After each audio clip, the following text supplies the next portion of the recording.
به نام او که انکار نمی شود. دوستان عزیز، اومدیم امروز برای شما آموزش حذف کردن اشیای شی‌های اضافی که در تصویر هست رو به راحتی با برنامه پیکسارت آموزش بدیم. ابتدا عکستون رو انتخاب میکنید، وارد برنامه پیکسارت میشید. وقتی که وارد برنامه پیکسارت بشید، در صفحه‌ای که مشاهده میکنید بر انتهای صفحه یک گزینه‌ای هستش به نام بوم. روی گزینه بوم که شما کلیک میکنید، صفحه جدیدی باز برای شما میشه که در اونجا گزینه داره حذف. که روی حذف کلیک میکنید، باز مجدد صفحه جدیدی برای شما باز میشه که در اینجا میتونید با لمس کردن اون سوژه‌ای که میخواید، اون اشیایی که میخواید از صفحتون حذف بشه، با تاچ اون بخش و قرمز کردن اون بخش میتونید اون سوژه مورد نظری که مایل هستید حذف بشه رو انتخاب میکنید. وقتی که کامل این کار رو انجام دادید، در همونطور که میبینید در تصویر گزینه داره حذف کردن که روی حذف که میزنید با یکی الی دو ثانیه صبر کردن که دقت میکنید همونطور که در تصویر نمایان هستش به طور معجزه‌آسایی حذف میشه اون بخش برای شما.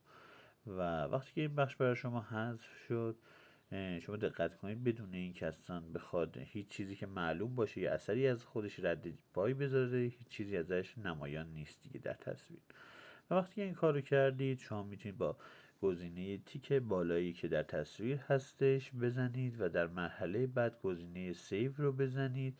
برای شما 3 تا فایل نمایش داده میشه که هر فایلی که به هر سبکی که مایل هستید تصویر رو ذخیره کنید، ذخیره میتونید کنید. و ما برای شما آموزش های دیگه ای داریم که میتونید از اونها استفاده کنید. یکی از آموزش هایی که دیگه ای که در سایتمون، در کانال یوتیوبمون داریم، این هستش که شما میتونید به کمک هوش مصنوعی یک سایت وارد اون سایت بشید، تصویر خودتون رو بدید و از اونجا عکس انیمیشن خودتون رو دریافت کنید. ولی چون پولی هستش، اون سایت چون پولی هستش، شما تصویر رو شما اگه بخواد رایگان بده، خود آدرس سایت رو توی تصویر برای شما ثبت میکنه که بخوایم برای شما اون تصویر رو انجام بدیم که از بخش حذفش کنیم. وارد تصویر گالری میشیم، اون عکسی که قبلا سیو کردیم از اون سایت رو روی اون کلیک میکنیم و مجدد وارد برنامه پیکسارت میشیم. و وقتی وارد برنامه پیکسارت شدیم، صفحه جدیدی باز میشه. همانند تصویر قبلی گزینه بوم رو انتخاب میکنیم.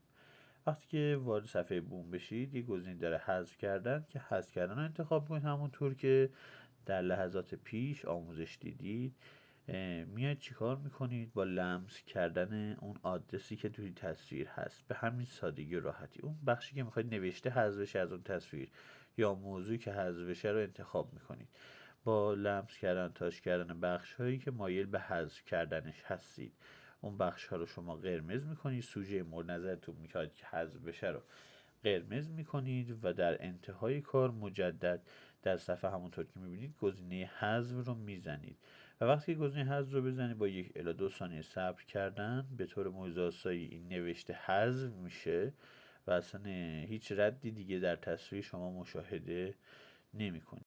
امیدوارم که این کلیپ آموزشی که برای شما ما ضبط کردیم به دردتون بخوره و اگه میخواهید مجدد آموزش های ما رو ببینید و از کلیپ های آموزشی جدید ما خبردار بشید، میتونید با انتخاب کردن گزینه زنگوله که هستش ادامه کلیپ های ما رو مشاهده کنید. کلیپ های جدیدی که می‌بینید اطلاع رسانی میشه بهتون و با لایک و سابسکرایب کردن ما از ما حمایت کنید.